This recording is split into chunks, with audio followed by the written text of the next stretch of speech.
نتیجہ ہے کہ ایسے علاقے کے اندر ماشاءاللہ بہت آدمی جڑے، جناب محمد رسول اللہ صلی اللہ علیہ وسلم کے حالات زندگی، آپ کی سیرت طیبہ سے واقفیت حاصل کرنے کے لیے۔ تو دوستو، آپ سبھی حضرات جانتے ہیں کہ آج کا یہ دن 12 ربیع الاول کا دن ہے، جس کو یوم ولادت بھی کہا جاتا ہے اور 12 وفات کے نام سے بھی یاد کیا جاتا ہے۔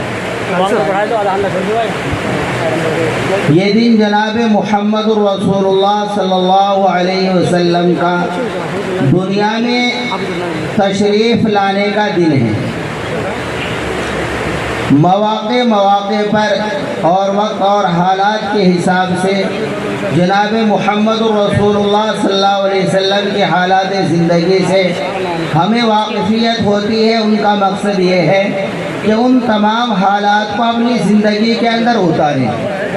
جو بات ہمیں معلوم ہو، جو بات ہمارے سامنے آئے، وہ ہماری زندگی کا عین عملی نمونہ بننا چاہیے۔ چونکہ جناب محمد رسول اللہ صلی اللہ علیہ وسلم کی سیرت مبارکہ، آپ کے حالات زندگی، انسان کی زندگی میں آنے والے جتنے بھی حالات ہیں، وہ کسی بھی اعتبار سے ہو، چاہے وہ انسان کے لیے عبادت کے اعتبار سے ہو، اخلاق کے اعتبار سے ہو، وہ عادات کے اعتبار سے ہو، اور اس کے دوسرے زندگی میں آنے والے حالات جن کو ہم تجارت کہتے ہیں، کاروبار کہتے ہیں، یا پھر ہمارے بیاہ شادی کا معاملہ ہے، مرنے جینے کا معاملہ ہے، تمام حالات جناب محمد رسول اللہ صلی اللہ علیہ وسلم کی زندگی سے ہمیں معلوم ہوتے ہیں۔ کوئی موقع، کوئی واقعہ، کوئی وقت ایسا نہیں، کوئی مسئلہ، کوئی حالات ایسے نہیں کہ جو جناب محمد رسول اللہ صلی اللہ علیہ وسلم کے سیرت مبارکہ میں نہ پائے جاتے۔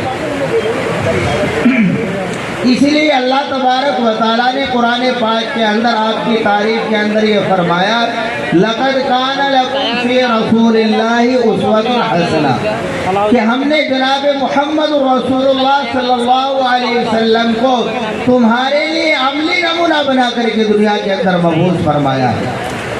یہ آئیڈیل ہے، عملی نمونہ ہے۔ اس نمونے کے اوپر آپ دنیا کے اندر زندگی گزار کر کے آئیں گے، تو لہذا آپ کو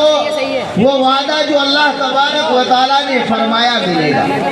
اس لیے جناب محمد رسول اللہ صلی اللہ علیہ وسلم کی زندگی ہمارے لیے عملی نمونہ ہے۔ ہم آپ کی زندگی کو معلوم کر کے زندگی گزاریں، انشاءاللہ کبھی کوئی پریشانی نہیں آئے گی۔ اس لیے آج سے اس محفل میں ہم بیٹھے، جتنی باتیں ہمارے سامنے آئے، ہم ان کے اوپر عمل کرنے کی نیت سے سنیں۔ ایک واقعہ صرف میں آپ کے سامنے بیان کرتا ہوں، چونکہ میرا بیان تو تھا نہیں، حضرت لیٹ ہو گئے، اس لیے تھوڑی دیر کے لیے مجھے بٹھا دیا گیا۔ صرف ایک بات عرض کرتا ہوں اور اس کے بعد بات کو ختم کر دوں کہ جناب محمد رسول اللہ صلی اللہ علیہ وسلم ایک مرتبہ ایک سفر سے واپسی آ رہے تھے۔ آپ سفر سے واپس آئے مدینہ منورہ کے اندر، تو آپ کی عادت مبارکہ یہ تھی کہ جب آپ کبھی سفر سے واپس آتے تھے، اگر رات کا وقت ہو جاتا تو کبھی مدینہ منورہ کے اندر آپ تشریف نہیں لاتے، بلکہ شہر سے باہر آپ پڑاؤ فرماتے، اور وہیں پر آرام کرنے کے بعد آپ صلی اللہ علیہ وسلم شہر کے اندر مدینہ منورہ کے اندر تشریف لایا کرتے تھے۔ تو آپ ایک سفر سے واپس آ رہے تھے، رات کا وقت ہو گیا، تو اللہ کے نبی صلی اللہ علیہ وسلم نے مدینے سے دور آرام فرمانے کا ارادہ فرمایا، اور حضرات صحابہ کو اکٹھا کر کے فرمایا کہ آج کی رات میں نگہبانی کون کرے گا؟ رات میں جب قافلہ آرام کرے گا، مسافرین سوئیں گے، ان کے مال کی حفاظت اور دیکھ بھال کون کرے گا؟ اور صبح کو فجر کے نماز کے واسطے کون بیدار کرے گا؟ اس کے لیے کون تیار ہے؟ دو صحابی اس کے لیے تیار ہوئے، جن میں سے ایک حضرت بلال حبشی رضی اللہ تعالیٰ عنہ بھی تھے۔ تو جناب محمد رسول اللہ صلی اللہ علیہ وسلم نے حضرت بلال حبشی رضی اللہ تعالیٰ عنہ کو نگہبان بنا کر کے تمام قافلے کو آرام کرنے کا حکم فرما دیا۔ تو حضرت بلال حبشی رضی اللہ تعالیٰ عنہ قافلے کی نگہبانی فرماتے رہے اور رات کا ایک حصہ اللہ تبارک و تعالیٰ کی عبادت میں گزارا اور قافلے کی نگہبانی فرمائی۔ جب تقریباً صبح کا وقت قریب آنے والا تھا تو آپ ایک اونٹ سے ٹیک لگا کر کے بیٹھ گئے۔ یہ اتفاق نہیں بلکہ اللہ تبارک و تعالیٰ کو ایسے ہی منظور تھا، خدا کو یہ کرشمہ دکھانا تھا۔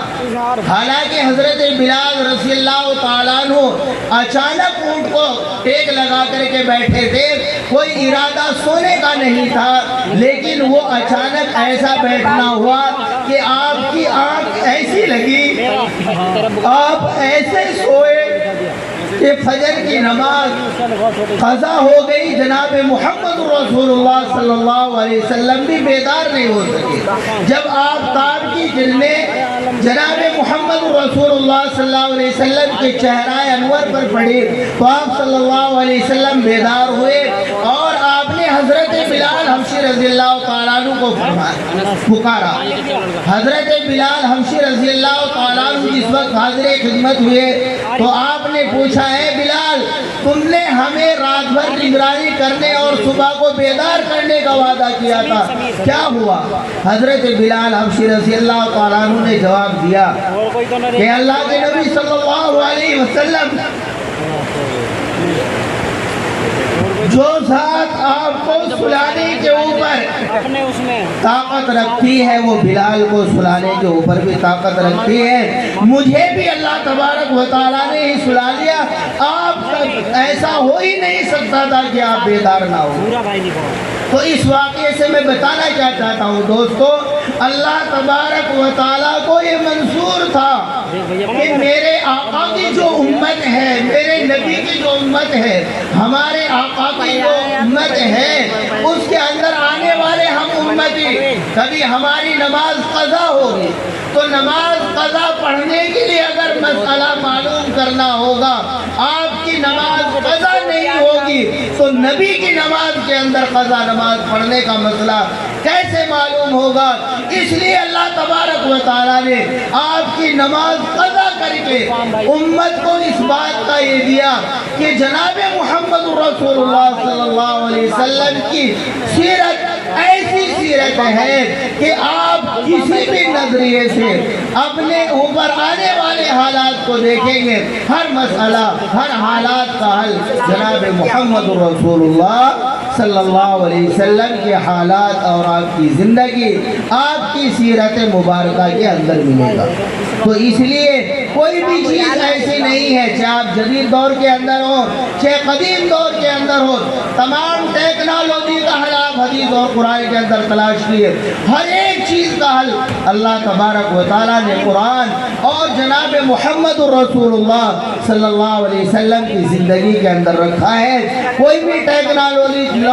اور کوئی بھی نئی جدید اور قدیم چیز ایسی نہیں ہے کہ جو جناب محمد رسول اللہ صلی اللہ علیہ وسلم کی حالات سے ناممکن ہو۔ ہمیں غور سے دیکھنے کی ضرورت ہے، اس لیے ہمارے سامنے جب بھی حالات آئے تو جناب محمد رسول اللہ صلی اللہ علیہ وسلم کی سیرت مبارکہ ہو اور اسی سے ہم اپنی غمی، اپنی خوشی کا معائنہ کریں اور ان حالات میں جناب محمد رسول اللہ صلی اللہ علیہ وسلم کی اطاعت کو اپنے لیے واجب اور ضروری سمجھے۔ اس لیے اللہ تبارک و تعالیٰ نے فرمایا، قل ان کنتم تحبون اللہ فاتبعونی یحببکم اللہ۔ اگر تم یہ چاہتے ہو کہ اللہ تبارک و تعالیٰ تمہارے سے محبت کرے تو تم جناب